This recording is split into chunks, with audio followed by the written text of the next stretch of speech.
Hello and welcome to Silent No More radio show and podcast with Dr. Monica. I am your host, Dr. Monica, and I am so excited that each of you decided to tune in today. All right, so we're going to go ahead and get started with our topic tonight. Speak up and purchase your first home.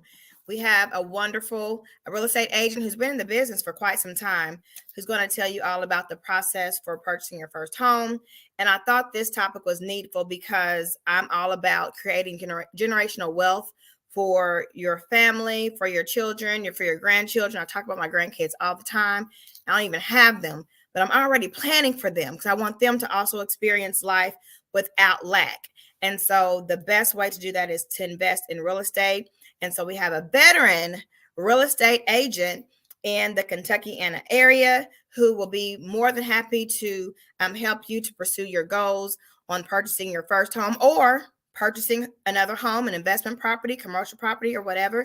She's here for all the things. And so she's going to introduce herself in just a little bit, but I wanted to recap some stuff that we've already discussed. So last week, we had Asia Ford on the show who talked about going from unhealthy to fit. And she was so profound in how she spoke into the lives of the people that were listening that I received text messages, Facebook messages, pictures of couples working out together, people shopping for groceries in the produce aisle. And I was just joking about that, but they literally took a picture of themselves in the produce aisle and sent it to me because they were so impacted by how she poured into those folks. Now, I had planned on working out, every day this week. I thought about it. And, sometimes I just think it would be so wonderful if we could send somebody, because everything right now, you can hire people to do your laundry. You can send people to pick this stuff up for you.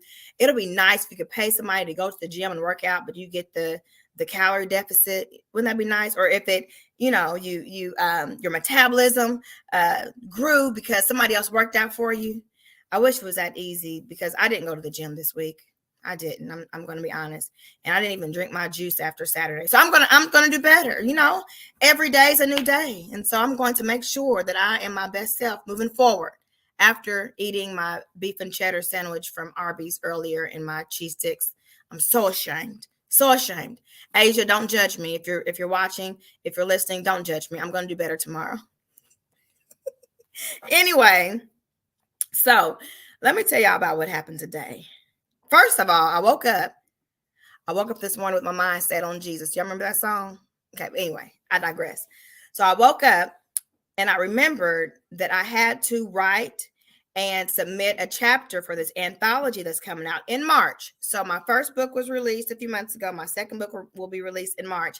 And I had to submit my chapter for this anthology. So there's a work of art that is going to be available for folks around the country because there are a lot of women from around the country who submitted pieces for this book to be published. I don't want to talk about the title of it, but I do want to talk about the pressure that I put on myself because I procrastinated and waited to the last second to get this book written. All right, but I did it. It's done. I submitted it. I haven't got any feedback yet, but hey, it's done. That was the first thing. All right. Then I went to visit my aunt, my little cousins, had a wonderful time, visited my childhood friend. We've been friends since we were 12 years old. Fabulous time. And I realized what time it was. So I said, I need to go ahead and leave and check into my hotel for this conference that I'm attending. So I went to the Omni downtown Indianapolis, right? I was all ready, had my bags, all the things. Valet took my car into the garage, all the things. I go in to check in and they can't find my name. So I'm looking through my phone like, I know I have a confirmation for the Omni Hotel. I know I do. What's happening here? Like, it's got to be here. So then I was like, well, maybe it's under a different name. But whose name would it be under? Because I'm traveling alone. So whose name would it be under? So finally, I checked my email and realized I was at the wrong hotel. So I had to get my car back from the valet. I had to unpack what was packed to take into the hotel, to put back into the car. I drove to Embassy Suites, downtown Indianapolis. I was like, wait a minute. let me check to make sure that I'm supposed to check in today. Check-in is tomorrow. I said, well, I'll be daggone. What am I going to do? So I said, you know what? My father's going to come to the rescue. So I called my father. I said, hey, I'm in town and I'm supposed to be staying yada, yada, yada, but that didn't work out. And so he was like, oh, come on. So this is not my normal background. Okay. At my dad's house, I'm recording in a makeshift office. I appreciate it. This is not my background. So if you're wondering, where is Monica? Where in the world is Monica? Monica's not home. Monica is at her home, away from home in Indianapolis, taking care of business. All right. And then there's one more story I want to share. So last night, I was minding my own business after caring for my mother. She had surgery. And so I was caring for her and I couldn't sleep. Right. And so I texted a friend. I said, are you awake? And my friend said, yes. And then I received a phone call. And they were like, well, what's going on? You're normally sleeping at like 8 o'clock. I said, I know. I'm not asleep right now. And I don't know why. And they said, do you want me to read you a bedtime story? And I said, sure. And so they started reading a story that I am going to finish. And I believe it's called Beatles. It's a Japanese story with the Beatles is what it's called. And you can find that story on newyorker.com. And I was very intrigued. It was a really, really good story. It was written in Japan. It's a Japanese story, but it was translated to English. And so as the person was reading, it was like 15 minutes later, I started to get tired, but I wanted to finish the story. So that is what I'm going to do in my pastime while I'm at this conference. I'm going to finish with the Beatles this week. But I'm telling you, the last couple of days have been a whirlwind, right? But that's how life is. Life is not always perfect, and you have to roll with the punches and always see your glass as half full instead of half empty, and then life will be grand, right? So without further ado, we're going to go back to the topic that I discussed at the very beginning of the podcast starting, and that is speak up and purchase that first home, right? So I'm going to go ahead and introduce our guest today, one of my good friends, Wendy. Hello, how are you? Hi, glad to be with you. And Awesome. I love all things. I'm gonna use your word, all things, Dr. Hunter, all things. Now, let me tell you about Wendy. So Wendy is my friend, right? And we're in a couple of friend groups. And Wendy is the type that, hey, she tells it like it is, okay? She wants things to be right. It's black or white, and that's what it's going to be. And you're going to follow this trajectory, pushing yourself into wherever you're going to go, and this is how it's going to go. And you want a real estate agent like that in your corner. They're not going to cut corners. This is what it is. What we're going to do, you're going to get in this house, okay? This is how you're going to get in this house, and you're going to be amazing as you move your things from where you are and you decorate your new space. So, Wendy. Yes. Tell the audience a little bit about who you are, how you got into real estate, and all the things. Absolutely. Well, I've been a realtor. I'm very much a veteran, you guys. I've been in the business. It'll be 18 years in March. I started out with a bigger company years ago when I first came in. A lot of people aren't used to working with boutique companies. But for the most part, I started with Caldwell Banker. And I was told that first 2 years you will take off. I've had my license since 2005. And literally back then in that market and at that time, it did take about 2 years before my business started picking up.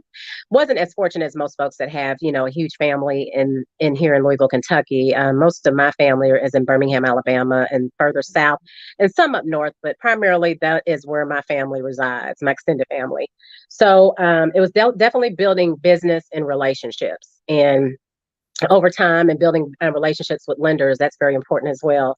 So I've been in this business since 2005, but prior to that, my father is a builder. He was a retired builder. Actually, he's one of the first Black builders in Louisville. And he introduced us to that business very early on. My brother had to get up in the morning and go to work with him. A lot of times our outings, our family gatherings were homeorama and dinner. That's what we did. And we looked at houses. And that's just the thing that I've been around, pretty much all of my life, younger life when I was in middle school on up to adulthood. Hmm. So housing has been something that's been embedded in me. And so I took that leap of faith and got my license back then in 2005. And I've been doing it ever since. And I love it. I love what I do.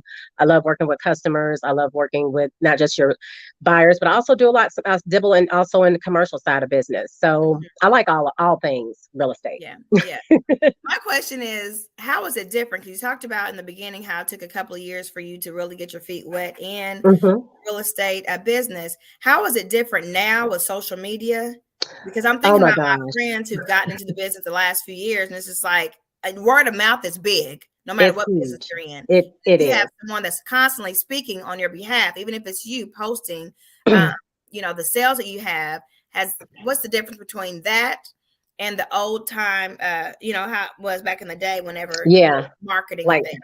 I wasn't part of the cold calling thing, but they we had a little bit, that's funny because Facebook really started taking off around that time. And I honestly did not get my Facebook account. And that was like the initial thing before Instagram and everything else, right? Hmm. So I didn't get my account until like 2007, I would say. Okay. So, but Facebook had been out at the time. It just wasn't as prevalent as it is now. And you see now, like the millennials have just taken off with social media.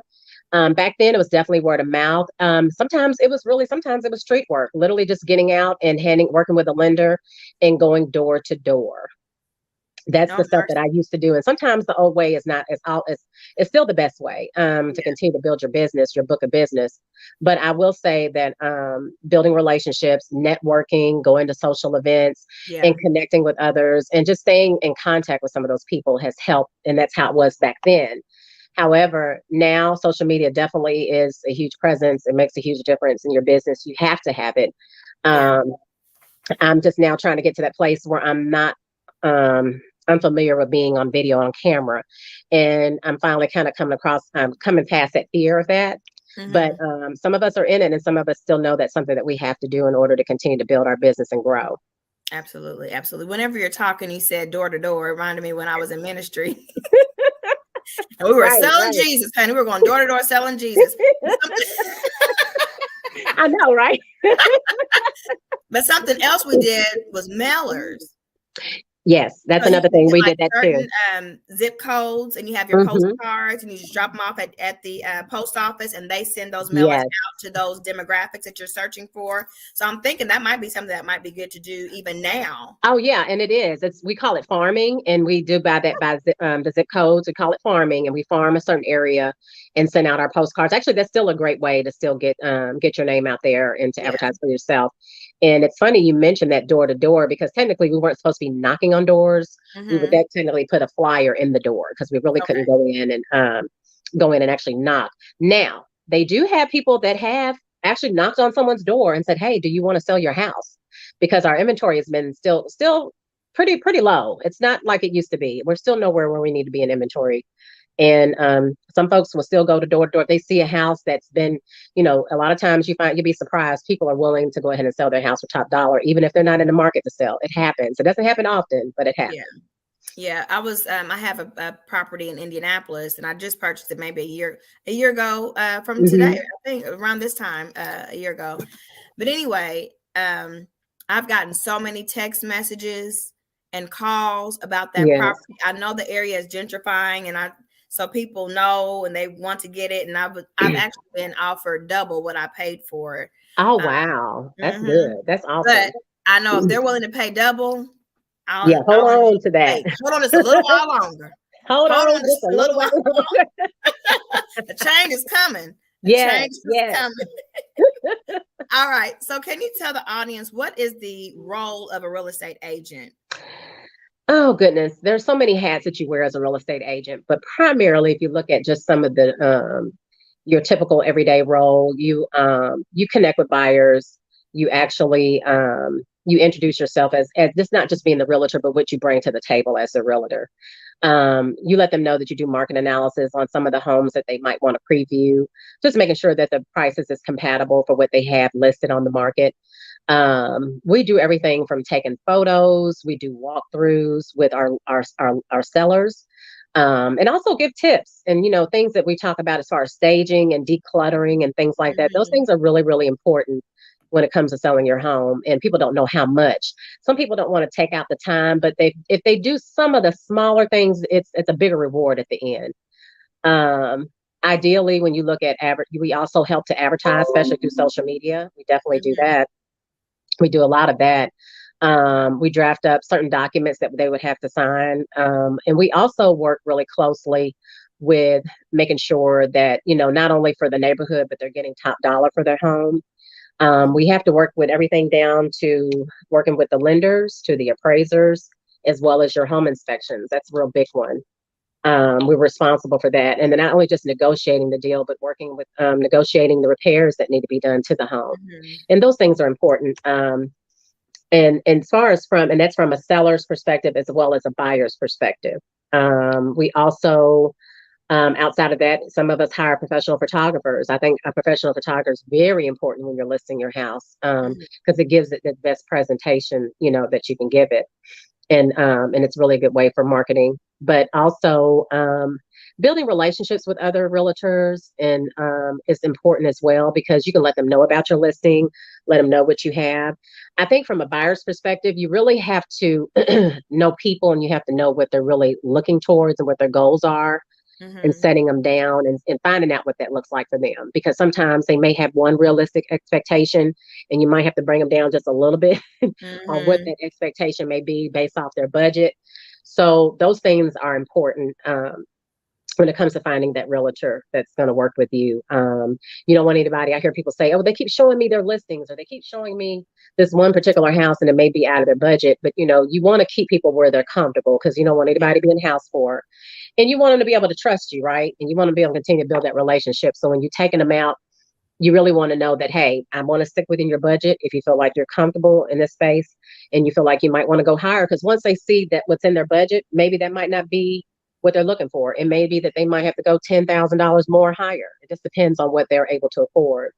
But ultimately, the goal is to get them in what they want and what they need at the Right. same time. Wants and needs are both are important, but you got to kind of balance that out too at the same time when you're searching for a home. And Yeah. I can talk all day about houses, so I'm gonna shut up. That's why you're here. That's why you're here. So I remember when my ex-husband and I purchased our first home. Actually, I Mhm. talked about it a couple of weeks ago, and I said I did not want my name on that mortgage, and I meant that thing, because I knew that the interest rate was way too high, right? Mhm. And I Mhm. knew it was outside of our budget. We were a young couple with a young family, and Right. the price point as far as a mortgage was concerned was way out of our reach. So when I purchased my own home, I had a certain number that I was looking at, and my top number was like my stretch point. Like if I found That's my your bottom, favorite your top home, view. like Mhm. that's it. And I was working with someone who was like, "Well, if you just add 10,000 more, your payment will only be $100 more, or if you add this much more." And I was like, "That is my stretch point." And I said, "This is stressing me out." And I was almost Right. in a place where I didn't want to purchase, because I felt like I was being forced into something that I knew I couldn't afford. Right. And so, what is your advice for, because you talked a little bit about budget, what is your advice for someone who may be able to negotiate in a board meeting when it comes to something like purchasing something for themselves? They may regress or fall back instead of moving forward because they're not good at that point within the process. What's your advice for somebody like that? Well, first of all, you want to know what that payment looks like. A lot of times, and I want to be as exact as I possibly can, even though even with lenders, they're estimated what taxes, insurance are for your payment and your principal and interest. But I usually circle back to the lender and say, hey, can they afford to do this extra 10,000? Because this is kind of like what we're looking at. Is this possible, and what can we do to get them there? And if it's not, then we know this is just where the top of the budget is. I would probably follow up with the lender to see what that looks like for you, as opposed to assuming, because I want to be just as accurate as I possibly can, and see if that's still comfortable. And if it's not, let's just go ahead and continue to stay within that budget. It might take us a little bit longer depending on the market and the housing market at that time, but we're eventually going to find something. Stuff comes on the market all the time, Yeah. and daily, weekly, but then some things go just as quickly still too, because we're still in that market where there's multiple offers in some instances depending on your price point. Right. But I ended up, oh, go ahead. I'm no, sorry. no, no, no, no. Go ahead. You're fine. So I ended up getting the house. You've been in my house multiple times, Yes, and I yes, love my little house. yes. I love my little house. But I ended up getting something at the bottom of my Uh-huh. price point, and my interest rate when I first got in the house was like 4 Yeah. point, Mm-hmm. something like that, Mm-hmm. 4%. And I was able to refinance when everything was Almost just like a dropping two, like right? crazy. It's Uh-huh. 2.85 now. Uh-huh. Isn't that And so my, awesome? my interest rate is like, I'll keep this house forever just because the interest rate. Yeah, because the interest rate. Yeah, like nobody Yeah. wants to sell, honestly. If they don't have to, nobody's selling if they can't have to. If they have that form below, Mm-hmm. it's very rare that you find someone unless they just have to sell. They're relocating, got a job offer, someone passes away, or somebody just Uh-huh. says, "Hey, I just can't do this anymore." You Yeah. know, Yeah. and those and I was those instances happen. Yeah, I was listening to a podcast and they were talking about why you should buy right now because I was talking to you a couple of weeks ago and he said we've been spoiled the past couple of years. Like the interest Yes, rate where it is now completely, is a good interest rate in completely. comparison to what it was. But he said, because I was listening to one podcast and he said this is not the time to buy, investment properties, whatever. And then another one said, no, this is the time to buy because if the rates drop, refinance. Just that's it. That's all you got to do. That's what he Just said. That's refinance. it. Just refinance. Hmm. And he said you may be able Hmm. to walk away from the table with some cash in your pocket too. Yes, Just do what absolutely. you got to do now, and then Yeah. if rates drop, refinance. And people Um, think that too. That's good. That's a good point you called out because people think that, okay, well, let me just wait and see that. Listen, that was a turn of a time that we had those low rates. And let's not say that that's not going to happen again, but we stayed. And I remember when we were probably about that rate like we are now when I became a realtor in 2005. And we stayed right in that range for probably a good 5 to 6 years, maybe longer before we start seeing some downtrends of some interest rates. And here's the thing, things have been a lot higher. My father was a real estate agent way back in the day when I was, uh, a young child, and he told me, interest rate were as high as 18%. Could you imagine my that's a credit 18%? card. But yeah, because but houses are not, that was then when houses probably cost $60,000 for a brand new construction, and that's generally what happened with my father when he came here. I think that's what he paid for his house when he first got recruited from Tuskegee to work with Ford as a foreman. That's what that interest rate was back then. But even when he got his license some years later, they were still in the 18, 15s, if I'm not mistaken.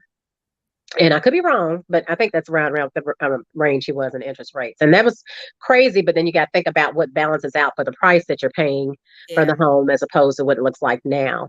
yeah, So you're right. That's a perfect segue to definitely don't wait to buy. I mean, there right, it is still possible. right, And right. again, like you said, they can always refinance. Yeah.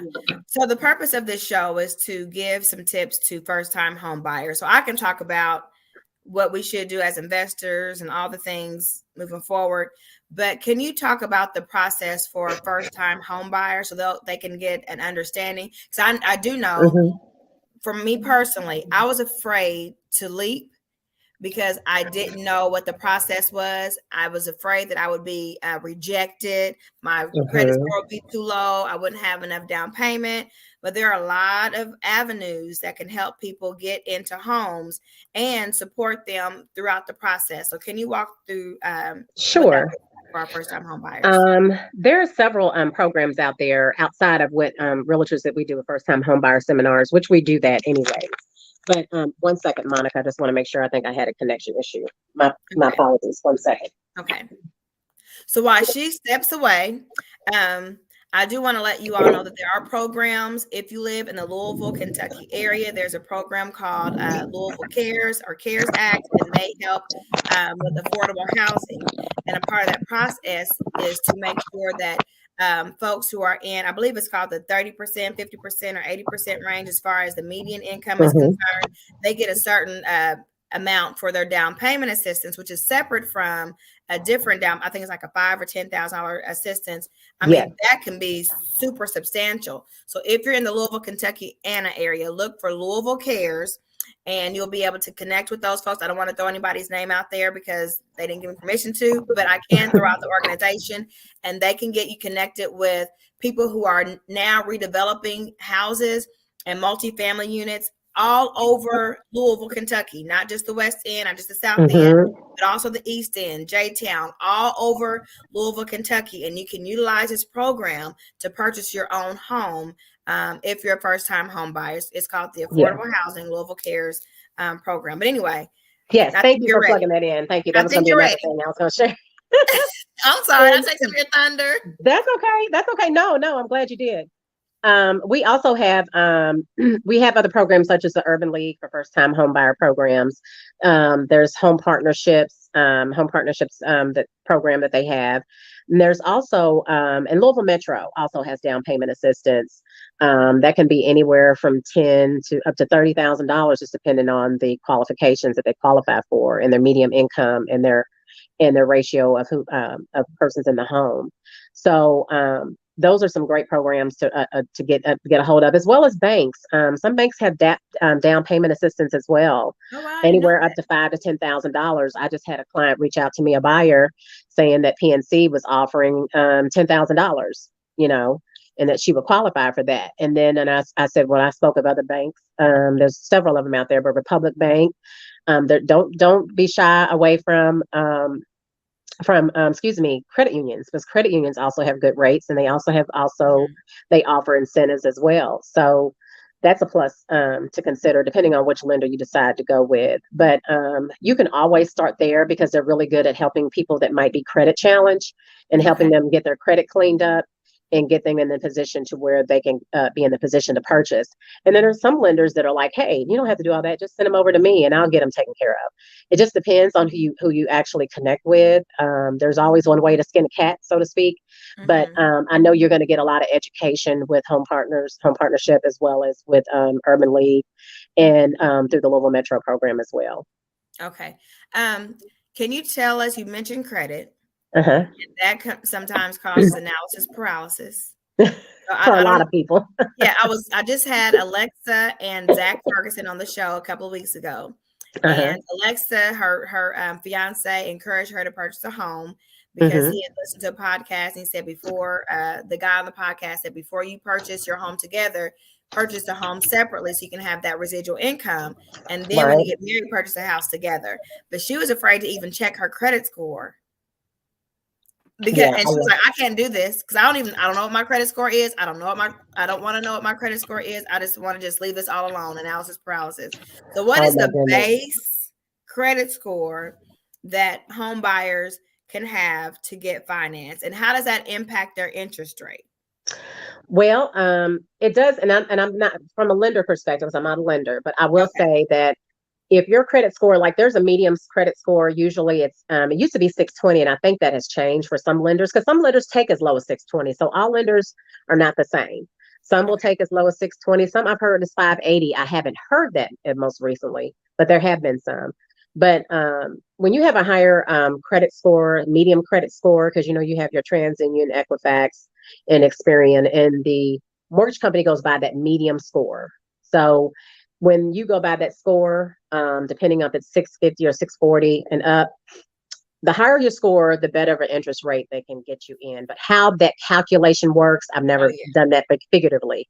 Yeah. But it does help to have a better score and a stronger score and lower debt because they go by your debt to ratio and your income. So if you just bought a $40,000-$30,000 car note, and you have student loan debt and you also have credit card debt, you're not going to be able to purchase as much of a home based off if you were, meeting this threshold for your income. And so a lot of times, a lot of lenders may say, hey, why don't you go ahead and pay this off, pay that off, take care of this, and within 6 months, you can be ready to purchase.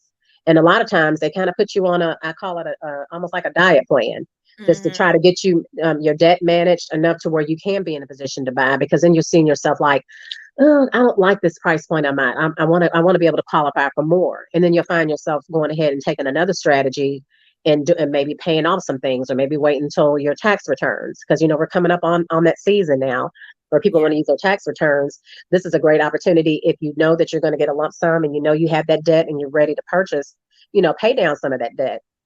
Put yourself in a Yeah. position to be able to purchase so that you can be comfortable when you're, paying your mortgage, as well as, taking care of utilities and everything else that Yeah. comes with being a homeowner. Yeah, that's one reason why I selected this time to do this show, because I know Hmm. people are getting their taxes. When I was at my previous school as a principal, I made Yes. sure that in January, I did our panel discussion on first time home buyers. I had lenders there and someone from Credit Solutions there as well. And I Hmm. had two people during that session who are pre approved right then. And one Oh, of them purchased wow. a home within a month. Oh, wow. So And that's a this good stuff thing is powerful. because you want to be ready. And that's a good point. You brought a good point up in regards to that because a lot of people get qualified and they get scared. Like Mhm, they're not, you know, because you want them to be ready, but you want them to be willing and ready at the same time. And mhm, sometimes, you know, you have to level set. A lot of times I like to sit with my buyers face to face, kind of gauge them and see where they are and, uh-huh, you know, in their purchasing process, but also to, you know, really get the connection with them, you know, let them know that you're not only there to support them, but to know that you know that if it's a struggle, building that trust and letting them know yeah, that, hey, I don't know if I'm ready yet. I'm a little scared, and find out what that means and what that looks like to them, because there might be some things that they haven't even thought of that would put themselves in a position to continue to move forward with the home purchasing process, and it may not be. yeah, It depends on the individual. A lot of times, you know, you get that first time home buyer jitters, and you just got to kind of, you know, walk them through it. You know, I feel like, you know, I'm a pastor, a psychiatrist, and everything else when you're in this role because you wear so many different hats, yeah, dealing with your clients. yeah. So what are some challenges that first time home buyers may face that they may not be aware of going into the process? Um, well, you definitely do not want to purchase anything. I think your lender, just as well as your realtor, is going to say, hey, when you're in this process, please do not go out and buy it. And not even, and it doesn't have to be a car. It could be furniture. You spent $5,000 or $10,000 on furniture because you're ready to furnish, you're excited and you're ready to furnish the house that you don't have yet. So I would recommend that you go through the process. Do not open up a credit card, do not purchase anything, any high dollar thing that's going to put you in a position where you have to be reassessed when it comes time to close on your home, because you could be right in the middle of a contract and get to the closing table and they pull your credit report one more time, because they do it for everybody that's a borrower, and find out you got X, Y, and Z, you just purchased something and we can't even close. And Hmm. it is grueling to be able to be in that position. And you got a seller that's wanted to sell and a buyer that's ready to buy, but you can't move forward. I So that's heard of one thing. that. Yeah, I heard there was a Yeah. lady that she worked with me, but I don't know her personally. So I overheard Uh-huh. her talking to another person about the fact that she went and bought furniture the week Mhm. before she closed because she was so excited, and she had it scheduled to be delivered. This is before the pandemic. She had it Right. scheduled to be delivered a week after the scheduled closing, and she didn't even get the house because of that. It's so crazy. You know, it's almost like send it back, send it Yeah. back, go back and reschedule that closing and close, close on Yeah. that house. Yeah. But yeah, that's one of the things that can happen. And you know, there's some instances too when it comes to some people get scared with home inspections. I want to talk about that for a second Okay. because Yeah. um, primarily as a real estate agent, we tell folks, you know, when you're going through the home inspection process, you want to stick to the mechanics of home inspection, and that's your plumbing, electrical, roof, foundation, those type of things. Anything that's going to be hazardous or costly, and you know, your HVAC, as well as your water heater. Those are the things that we talk about that we definitely want to make sure that are working and operational when you get ready to purchase at home, and that are not in the process of getting ready to break down. Because if that's the case, you know, a lot of people get kind of antsy about stuff like that because you know they're first, whether they're first time home buyers or second time home buyers, you still can get jittery with things like that. So that's why it's important with that home inspection that you catch some of those things, talk to the listing agent when you get ready to negotiate those repairs, so that for number one, that they're comfortable and they're in a good space. Because it's funny when you're playing, it's kind of devil's advocate when you're the seller, the listing agent for the seller, and then you're the buyer's agent for the buyer, and you're looking at both things at both sides on what you can do and what you can fix. Some people think, oh well, the door rubs, you know, certain things like that. Nowadays, even in this market, some people are saying no inspections whatsoever, Oh and they're wow. saying as is. Some still do inspections, but they just buy it as is. That's still a very scary place to be when you're putting that much, investing that much money in a home. Mm-mm. You I know, a wouldn't. lot of times I don't recommend it for a lot of them unless some of them are just confident and they have 50 million contractors to come in there and help do anything if anything breaks down. And that's people that are really in a position to do something like that. Not everybody can. So, but you know, in some instances, the house is really in great shape, and they just say it as is because they don't want to reduce it or make any repairs. And some sellers don't want to do that. And that's when you negotiate. Right. Mm-hmm. So you have nothing to do with the inspection process. So y'all outsource that for someone else to do. So with the inspection, actually, we give them like 3 names. Technically, we were always taught give them 3 inspectors to select from. Select one of them. Sometimes it might be 3, maybe 2, and they select their own inspector. And then when they get that schedule, we go out with the inspector as well. Sometimes at one point, they say it's kind of a conflict of interest, and we still have some old school agents that still believe that. In some instances, depending on the circumstances, you can still be present for the inspection. A lot of times they start outside before they work their way in. Mm-hmm. So, but the buyer definitely has to be present for that inspection. Okay. There's been some instances where some buyers said, I didn't make it. And I was like, you got to be there. You need to be there. It's really important. So in the event, friends, you purchase a home, in a year, 2 years later, something happens to the home. That's what happens. You know what I mean? It's just like your personal body. Everything is fine today. In a couple of years, your knee may be bothering you. Okay. You can't go back and say, hey, it's your fault because it's happened. It's just what the nature of a home growing older. Okay. Now remember that. Make sure that you select the inspector and that your team and the other team is there just to make sure that everyone is on the same page with the inspection, and trust the process. Trust that process. If something happens later on, it's just a part of being a homeowner. Now, I've not had any issues. The worst thing that happened at my little house that I love so much that I don't want to get too connected to because I do want to move, but now it's just like my place. But in my restroom, there's like a little thing. I didn't realize all I had to do is pop it back up. The lights, the recess lights. Recess light, It came down a little bit. All I had to do was pop it back up. That's where it's going to happen. Well, see, I'm kind of funny, and I know I'm a realtor, and I'll still call a handyman in a heartbeat for stuff. Oh, yes, for all the things. So I took a picture. My friend said, he was like, well, take a picture and send it to him. I said, okay. So I took a picture, sent it to him. He said, all you have to do is push that up. I was like, okay, I'll do it tomorrow. He's like, no, go do it now. Push it up, zip it. I was like, oh, yeah, it worked. It worked. Because I was like, when can you come over and fix this for me? He's like, no, just push it up. You got this. Yeah. You got this. But I did have there's some things you're going to want to learn to do on your own, especially when you're a homeowner. It's just par for the course. Yeah. Honey, I will call somebody. I'm a damsel. The damsel needs help. She's in distress. The damsel, Monica, I still do a light bulb outside. She's a damsel, honey. I still do it. Yeah. No, but for real, the worst thing, I forgot about this. The other, a couple months ago, was before it got cold, my air went out. And it wasn't anything. I think he just had to add. No, it was a little part that was it rusted, and the piece was like $8. Oh, you were fortunate. Yes. Oh, yeah. Yes. Outside of what Freon can be expensive too. A lot of people have stuff where Freon runs out, so they have to. Yeah.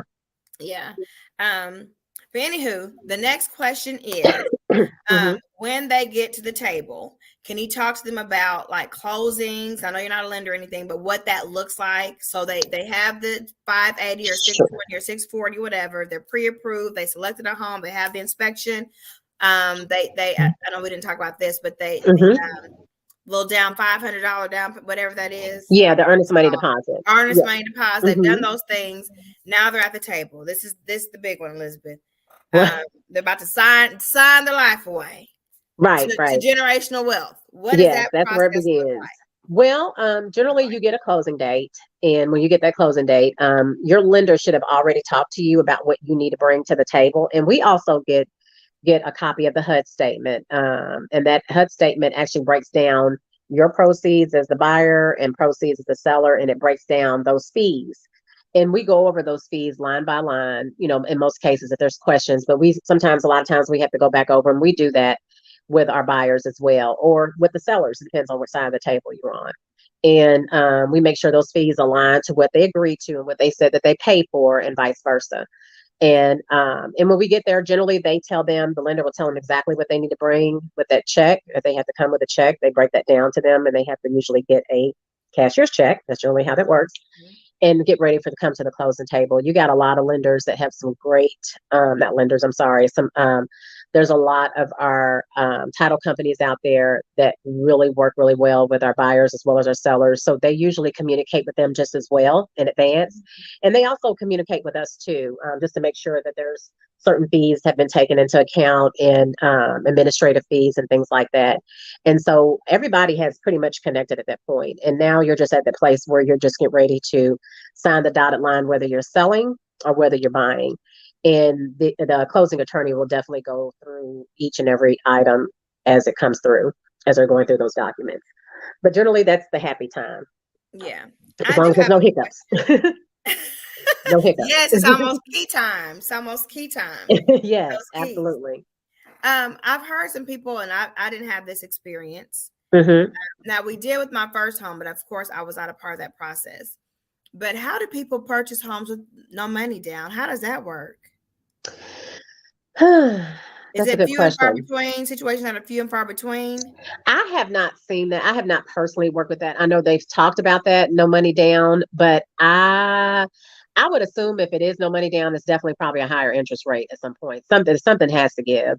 I know a lot of times, and I personally have not worked with anybody that actually had to pay no money down, like where they just said, no, you don't bring anything to the table unless they were, some Metro clients have, and they didn't have to bring anything to the table because all that was taken care of and all those costs were absorbed based off sellers' concessions and what they were paying and bringing to the table, because some of those fees outside of your down payment will transcend over to some of the closing costs as well. So sometimes that does happen, but just as a lender saying, hey, buy a house with no money down, it just depends on the lender and it depends on the product. Okay. So typically it's like 5% down. 5% down. The conventional products, they have 5%. There's some conventional products that are 20%. They have some conventional products that are 5% and 3%. It still depends on what the lender 3%. offers. They do have them. Yeah, I just did a new construction contract where they're paying this 3% for their new construction. Yeah, just got the contract today. Oh, so that. But for commercial properties, we're going to have a totally separate show about commercial property. Yeah, definitely. Commercial property, that's 20%, right?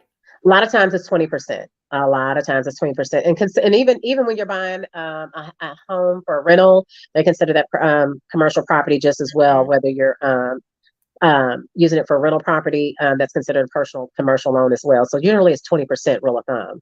Okay. I'm going to have you back for our commercial conversation. Yeah, I'll answer as many questions. I have questions, and I know if I have questions, the audience members have questions as well. And so I'm diving into the investment side. Like I said before, I have a couple of properties, but I'm diving more into the investment side, to get that residual income. And so I want to talk about, my friend Marcus told me about pulling your equity to purchase the next home, and things like that. And so we don't really have time to talk about that tonight, because I was thinking when you were talking about the big purchase, you get a line of credit with that impact. So, but we can. But what I think would be good in those instances, honestly, is to have somebody that does both, have a lender that speaks on commercial and residential.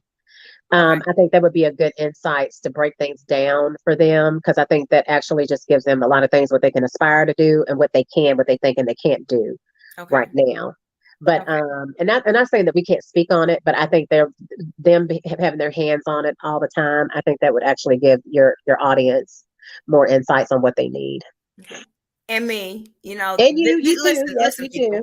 Listen, Linda. Y'all remember that? Listen, Linda. This is all for me. Okay. I have these shows. I'm selfish. I'm just going to tell you the truth. I have all these questions, and this is a wonderful safe place for me to ask my questions. Oh no. Bump the audience. No, I'm just kidding.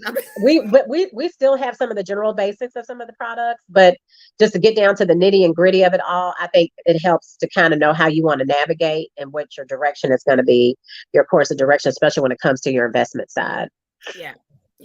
Mm-hmm. All right. So do you have any closing advice for our audience? Closing advice. Just I'm talking about closing out the show. The show. Any final remarks? I was like, wait a Well, minute. She's talking about closing at the I know, table. right? I had Closing that on table. the brain. I couldn't stop thinking about it. Well, you know what? I will say, you all don't ever assume you know what your credit score is. Go ahead and pull your credit report, even if you have to pull it yourself. A lot of people are fearful. I know a lot of our folks are in general fearful of pulling what they think and that they think they can't do. And you will be surprised. I had a girlfriend of mine. She ended up renting out her house, and she was like, I told her, I said, listen, I said, you can purchase a home. You've been in this house X amount of years. You can rent this out and go buy you another house.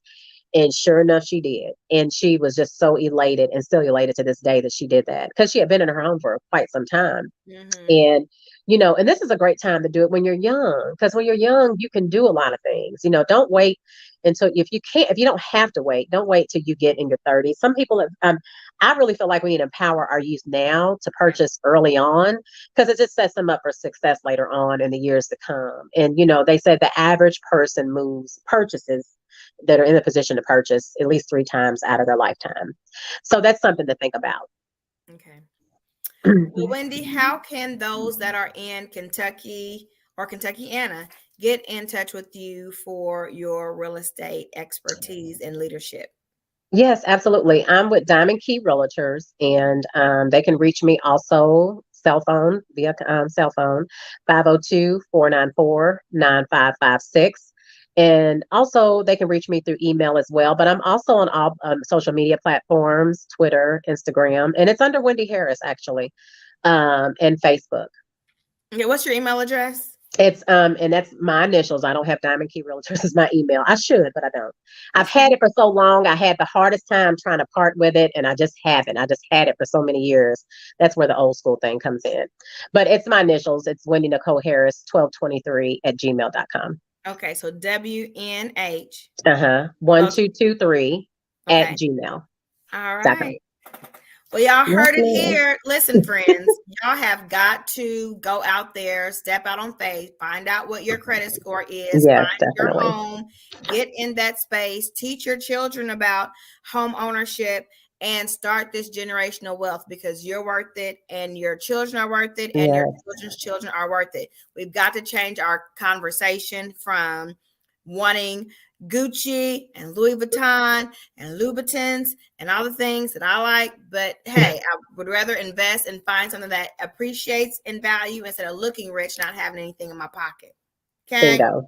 So Yes, we've got to do that so we can actually be comfortable and not live paycheck to paycheck, but have that residual income eventually. But at the end of yes, the day, indeed. have our own bank account that we live in, because that's exactly what owning your own home does for you. All right.